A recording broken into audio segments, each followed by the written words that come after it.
A 4-alarm fire breaking out overnight, sending 100 firefighters to a warehouse on the hill. We're learning what else crews had to battle as they worked to put out the flames. Mostly cloudy skies out there this afternoon, and we're getting a nice break in the rain. But I've got a new flash flood watch that kicks in tonight. I'll walk you through more rain chances in your forewarned forecast. And a measure to take down the Confederate flag from the South Carolina Capitol is now heading to the governor's desk. Coming up, we're hearing from flag supporters who say they now agree with the decision. Live from KMOV, this is News 4 at noon. Good afternoon and a very happy Thursday to all of you. Thanks for joining us. I'm Laura Hettiger. We begin with a developing story we have been tracking since last night. A 4-alarm warehouse fire breaking out in South St. Louis, and at one point, over 100 firefighters were on the scene. The fire started around 10 o'clock last night in the 4900 block of Daggett. That's right in the famous Hill neighborhood. It's also in the middle of the bridge construction on Kings Highway. News 4 talked to Fire Chief Dennis Jankerson. He says his team is constantly keeping a close look on road closures so they can plan ahead before a fire actually happens. Didn't slow us down. We're prepared for it. Luckily, no one was hurt. Fire officials are working to determine the cause. As of now, it is not considered suspicious. Happening today, a community empowerment group breaks ground on the site of the former burned-out Quick Trip in Ferguson. The Urban League of Metro St. Louis developed the project. The center will feature programs to better serve the surrounding neighborhoods in North St. Louis County. News 4 is at that groundbreaking. We'll have a full report tonight on News 4 at 5 o'clock. Also happening today, a new bill is expected to be signed into law by Governor Jay Nixon. It's the latest action taken to cut back on how courts collect revenue. The bill caps fines for minor traffic violations. It will also reduce how much cities can collect from traffic fines and fees. The measure was proposed after the Justice Department's investigation into the Ferguson Police Department. News 4 continuing to see just amazing images as severe weather pushed through our area last night. A confirmed tornado was spotted in Washington County. Now, this funnel cloud was near the town of Caledonia, Missouri yesterday. The picture sent to us from News 4 viewer Alicia Miley. Emergency officials tell us they did not find any damage and no one was injured.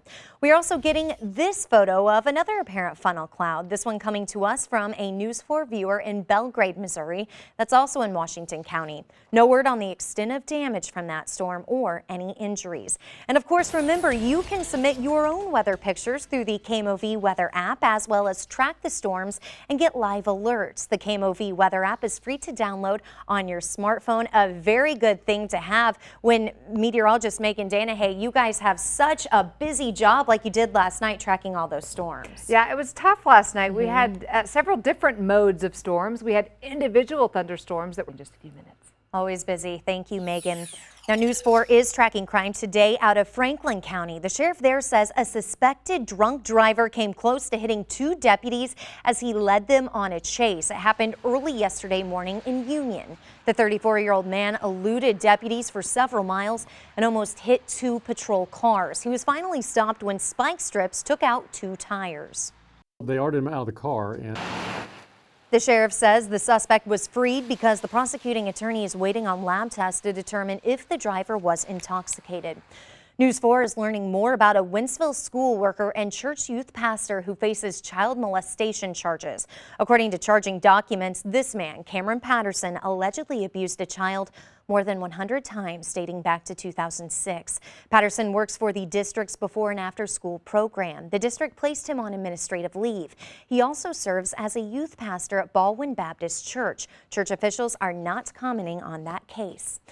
New at noon, News 4 is learning the identity of the latest homicide victim in St. Louis. 50-year-old Willie Reed was found dead yesterday in a store parking lot in North City. His death marks the 94th homicide of the city this year. Witnesses say Reed was punched during an altercation near Natural Bridge in Newstead, then fell hard to the ground. Police say the suspect took off in a black SUV. That alarming homicide count is exactly why News 4 is taking action with our In Violence STL initiative. And a North St. Louis man is also doing his part to bring awareness. Starting today, Daniel Fuller will live on a billboard until St. Louis goes 7 days, an entire week, without a homicide. Fuller has billboards around town stressing anti-violence. He hopes his challenge will highlight just how bad violence in the St. Louis area has become. Meanwhile, the St. Louis Police Department is taking a new approach to combat crime and connect with the community. They've started using social media and YouTube to gather tips. Go ahead, check this out. Here's a look at a video released yesterday. It shows surveillance footage, suspect descriptions, and additional photos of the suspects. The video ends with the St. Louis Police Department's contact information and asks anyone with more information to report it. We have to deliver our... Chief Sam Dotson says the goal is to reach people where they spend a growing amount of their time, of course, on their cell phones, tablets, and computers. Within the last 2 hours, Chief Dotson updated the Public Safety Committee on crime in the city. The latest numbers show that June was the 3rd deadliest month in the past 7 years. Overall, gun violence is up almost 50%. We will have a full report on everything the chief has to say tonight in our evening newscast. The Confederate flag is coming down at the South Carolina state capitol. Lawmakers there approved a bill early this morning that will remove the controversial flag from the Capitol grounds. Governor Nikki Haley is scheduled to sign it this afternoon. Don Champion is learning some longtime supporters of that flag are now changing their tune. He has the latest from Columbia, South Carolina. Coming up on News 4 at noon, lawmakers in Greece scrambling as a crucial deadline in their debt crisis approaches. We've got the latest. Plus, trading is back to normal at the New York Stock Exchange. Investigators now think they figured out exactly what stopped operations for hours yesterday. We'll explain coming up next. You're watching News 4, watching out for you. The New York Stock Exchange resumed trading this morning, 1 day after a major technical glitch. Officials say a configuration issue forced them to stop trading around 11:30 yesterday morning, and it stayed that way for nearly 4 hours. When the day finally ended, the Dow was down more than 200 points. It's still not clear how much money may have been lost. At this point, the stock exchange says it was not a cyber attack. Today is the deadline for Greece to present a detailed economic reform to its European partners. The Greek banking system has been closed since last week because it's teetering near the edge. It faces an almost inevitable collapse if there is no deal. The plan submitted will be reviewed before all 28 leaders of the full European Union meet on Sunday. So to come on News 4 at noon, we are learning that St. Louis and Sin City, Las Vegas, have more in common than you might think. We'll explain.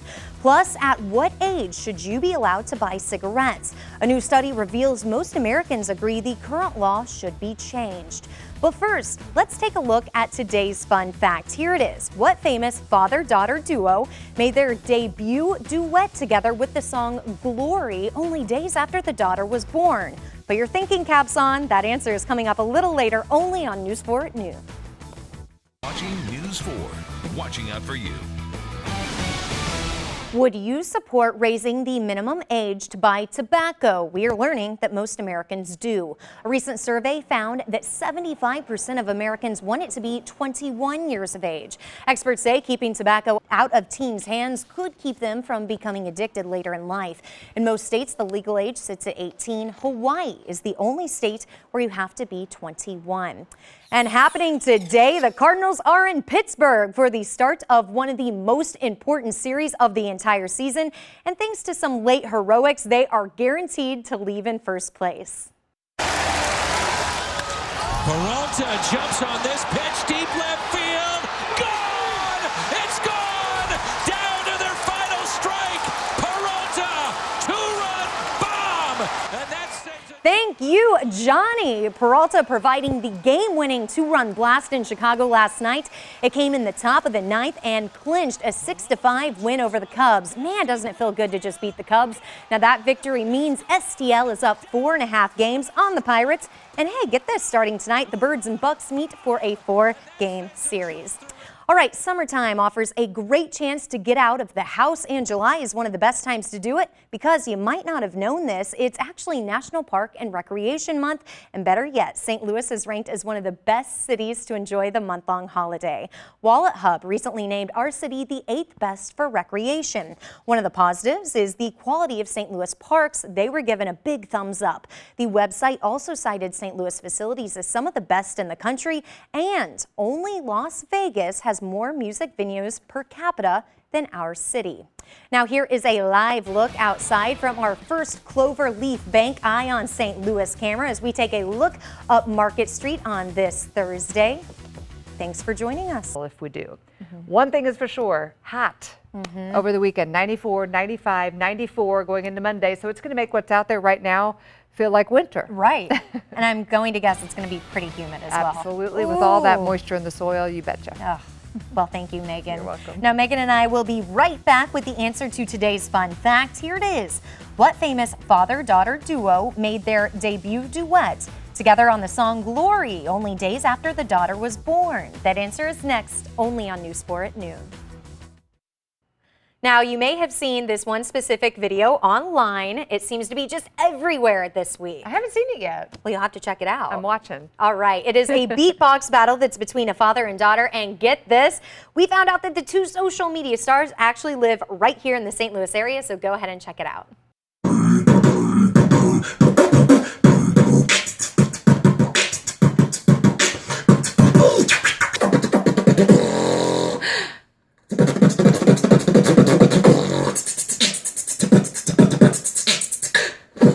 Man, they are dominating. Now, if you want to find out who the winner is, okay, you'll have to check our website, kmov.com. You can see the full video, and I promise to not try this. Okay. I'm not either. Not today. But to have a little fun, it's time for our fun fact.